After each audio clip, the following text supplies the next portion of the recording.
Blackstone ने recently federal bank में $705 million पे 9.9% स्टेक लिया। लेकिन ये कोई आइसोलेटेड डील नहीं है। इस हाल ही इंडिया के फाइनेंशियल सेक्टर में फॉरेन इन्वेस्टर्स ने लगभग $15 बिलियन के डील्स को सील किया है। तो इतना फॉरेन पैसा इंडियन बैंक्स और एनबीएफसीज में क्यों आ रहा है? सेकेंडली, हिंदुस्तान एरोनॉटिक्स लिमिटेड ने अभी रशिया की यूनाइटेड एयरक्राफ्ट कॉर्पोरेशन के साथ SJ-100 civil computer aircraft manufacture करने का एक MOU साइन किया है।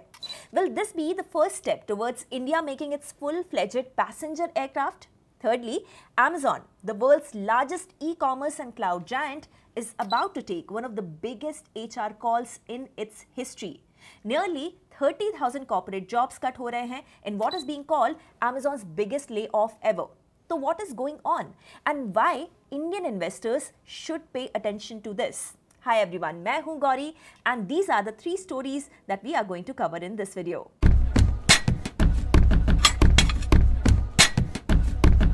Federal Bank and Blackstone का stake acquisition reflects the pattern of increasing interest of foreign investors in the Indian banking sector. From Dubai's Emirates NBD, Japan's Sumitomo Mitsui to Switzerland's Zurich Insurance, दुनिया भर के financial giants का एक common investment destination बन गया है, वो है Indian banking sector. For decades अगर आप देखें तो इंडिया अपने बैंकिंग सेक्टर को काफी फॉरेन ओनरशिप्स और पार्टनरशिप से प्रोटेक्टेड रखता था, लेकिन आज इंडिया के बैंक्स फॉरेन कैपिटल के लिए मैग्नेट्स बन गए हैं। Despite global FDI moderating, Indian financial institutions के ऊपर कॉन्फिडेंस स्काई हाई है इस वक्त, और ऑनेस्टली इसका लॉजिक भी सॉलिड है। इंडिया अभी भी world's fastest growing major economy है। कंजम्पशन बढ़ रहा है, सिटीज एक्सपैंड हो रहे हैं और डिजिटल इकोसिस्टम बूम कर रहा है। इंडिया का डिजिटल इंफ्रा जैसे कि आधार, UPI, डिजिटल KYC, इन्होंने पूरा बैंकिंग एक्सपीरियंस ट्रांसफॉर्म कर दिया है। इस बैकड्रॉप में क्रेडिट डिमांड, चाहे वो हाउसिंग में हो, रिटेल लोन्स हो या फिर स्मॉल बिजनेस लेंडिंग, सब ऊपर जा रहे हैं। डिस्पाइट दिस ग्रोथ, इंडिया अभी भी अंडर बैंक्ड है, तो ग्रोथ अपॉर्चुनिटी में बहुत पोटेंशियल है। पिछले कुछ सालों में बैंकिंग सिस्टम ने एक मैसिव क्लीन अप भी देखा है विथ टाइटर रेगुलेशन, स्ट्रॉन्गर सुपरविजन और बैलेंस शीट रिपेयर्स। आज इंडियन बैंक्स लीनर हैं, बेटर कैपिटलाइज्ड हैं और ट्रांसपेरेंट भी हैं। S&P ग्लोबल रेटिंग्स के हिसाब से इंडियन बैंक्स की प्रॉफिटेबिलिटी रीजनल पेयर्स से बेटर है। NPA फॉर्मेशन मैनेजेबल है और क्रेडिट ग्रोथ FY 26 और 27 तक 11.5% से 12.5% के रेंज में रह सकती है। तो फॉरेन इन्वेस्टर्स के लिए एक अमेजिंग अपॉर्चुनिटी है। बट अगर आपको इंडिया जैसे मार्केट में ऑर्गेनिकली ग्रो करना है ना, तो ब्रांचेस, लाइसेंसेस और कस्टमर बेस को बिल्ड करने में डेकेड्स लग जाएंगे। इसीलिए फॉरेन इन्वेस्टर्स का फेवरेट रूट एक एस्टैब्लिश्ड इंडियन बैंक का स्टेक लेना है, जिससे उन्हें एग्जिस्टिंग कस्टमर्स, रेगुलेटरी अप्रूवल्स और नेशन वाइड रीच इंस्टेंटली मिलता है। In short, they are not just buying equity, they are buying time and scale. और इंडियन बैंक्स और एनबीएफसीज को इससे एक्सपेंशन के लिए फ्रेश कैपिटल भी मिल रहा है, प्लस ग्लोबल प्लेयर्स अपने साथ कंपटीशन, इनोवेशन और बेटर गवर्नेंस भी लेकर आते हैं। इन सिंपल टर्म्स, ये जो वेव है सिर्फ पैसा नहीं ला रही है, ये डिसिप्लिन और मॉडर्नाइजेशन भी ला रही है इंडिया में। और रिमेंबर, गवर्नमेंट रिपोर्टेडली सोच रही है कि PSBs में फॉरेन इन्वेस्टमेंट लिमिट को 20% से बढ़ा दिया जाए without losing majority control of course. अगर ये होता है तो PSBs जो अभी कैपिटल कॉन्स्ट्रेंट है, उनके लिए भी सिनेरियो पूरा का पूरा बदल सकता है। सेकेंड अपडेट में, अब तक fighter jets, helicopters, jet engines etcetera बनाने वाला HAL अब सिविल एयरक्राफ्ट बनाएगा। इसके लिए HAL और रशिया की यूनाइटेड एयरक्राफ्ट कॉर्पोरेशन ने SJ-100 की प्रोडक्शन के लिए एक MOU साइन कर लिया है। SJ-100 एक twin engine narrow body aircraft है। अभी तक 200 से ज्यादा SJ-100 aircraft over 16 commercial airline operators के साथ वर्ल्ड वाइड ऑपरेट कर रहे हैं और अब HAL को SJ-100 इंडिया में मैन्युफैक्चर करने का राइट मिल गया है। ये मूव HAL के लिए नहीं, इंडिया के एविएशन लैंडस्केप के लिए भी काफी ज्यादा क्रूशियल है। आपने इंडिया के उड़ान स्कीम के बारे में आई एम श्योर सुना ही होगा।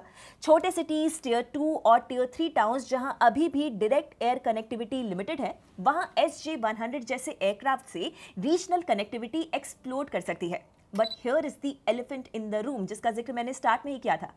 HAL तो मिलिट्री एयरक्राफ्ट बनाता है, तो ये पैसेंजर मैन्युफैक्चरिंग में कहां से एंट्री हो गई? इंडिया के एविएशन हिस्ट्री में पहली बार एक कंप्लीट पैसेंजर एयरक्राफ्ट इंडिया में मैन्युफैक्चर किया जाएगा। तो ये एक सिंबॉलिक और साथ ही साथ एक स्ट्रेटेजिक माइलस्टोन है। क्योंकि make in India is good to hear, लेकिन एविएशन जैसे कॉम्प्लेक्स सेक्टर में ये प्रैक्टिकली इंप्लीमेंट करना एक नेक्स्ट लेवल अचीवमेंट है और इसमें रशिया एक परफेक्ट पार्टनर बन सकता है इंडिया का। रशिया और इंडिया का डिफेंस और एरोस्पेस कोलैबोरेशन डेकेड्स पुराना है। HAL और रशियन OEMs ने पहले भी फाइटर जेट्स और हेलीकॉप्टर्स पर साथ में काम किया है, सो ये पार्टनरशिप एक नेचुरल एक्सटेंशन की तरह है। और पोस्ट यूक्रेन वॉर रशिया अपने एविएशन बिजनेस के लिए नए पार्टनर्स भी ढूंढ रहा है और इंडिया को एक ready to produce aircraft platform चाहिए। So the timing is perfect. It is a classic win win situation. इसका पोटेंशियल भी काफी ह्यूज है। इंडस्ट्री एस्टिमेट्स के हिसाब से नेक्स्ट 10 इयर्स में इंडिया को रीजनल कनेक्टिविटी के लिए इस कैटेगरी के 200 प्लस जेट्स चाहिए होंगे।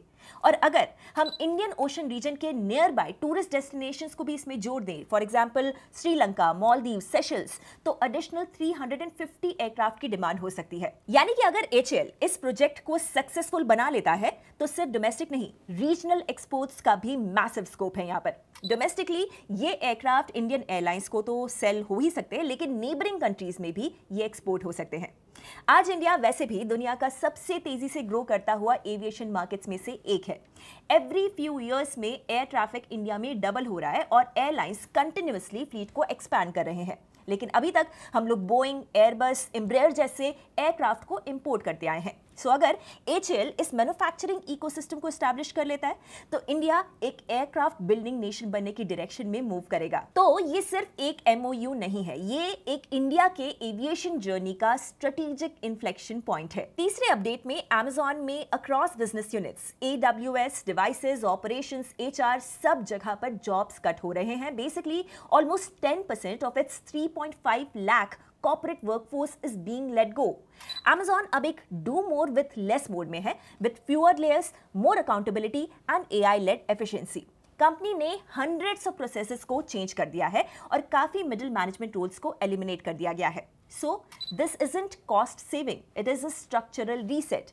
AI और ऑटोमेशन अब रियल जॉब्स को रिप्लेस कर रहे हैं, स्पेशली फॉर बैक ऑफिस और रूटीन कॉर्पोरेट रोल्स। इससे Amazon stock is actually up because wall street loves one word, that is efficiency.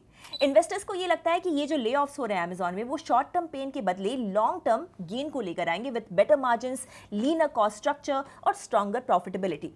Plus, Amazon is still hiring 2.5 lakh seasonal workers for the holiday rush. तो consumer demand intact है, बस corporate structure को trim किया जा रहा है। और ये सिर्फ Amazon तक लिमिटेड नहीं है। 2024-25 में ऑलमोस्ट हर major tech giant, be it Microsoft, Meta, Google, Salesforce, Intel, सब ने ले-ऑफ्स को अनाउंस किया है। अब सवाल यहाँ पर यह है कि इस ट्रेंड का इंडिया के लिए, आपके लिए क्या मतलब है?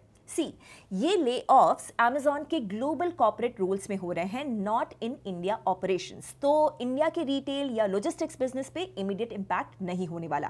प्लस इंडियन इकोनॉमी के ग्रोथ ड्राइवर्स अलग हैं, इंक्लूडिंग कंजम्पशन, इंफ्रा सर्विसेज, जो Amazon टाइप ग्लोबल स्लोडाउन से डायरेक्टली लिंक्ड नहीं होते।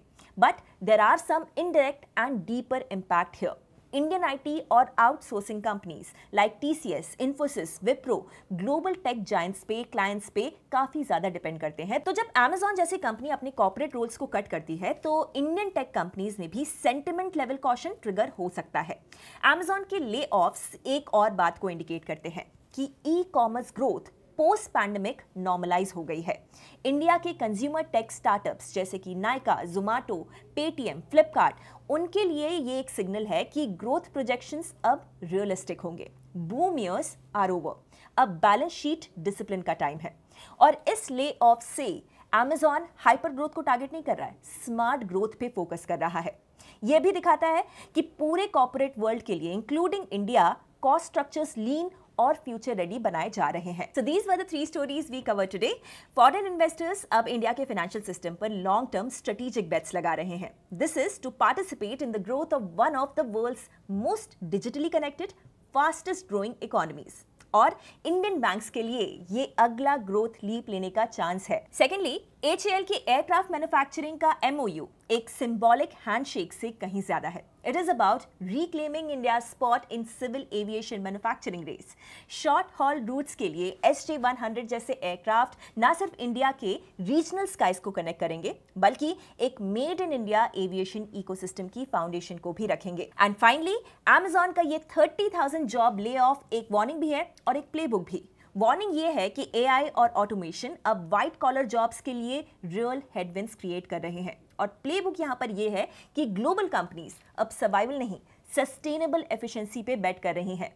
आपको कौन सी स्टोरी सबसे ज्यादा अच्छी लगी, मुझे कमेंट्स में बताइए। मिलते हैं कल सुबह मार्केट्स टुडे के ब्रांड न्यू एपिसोड के साथ।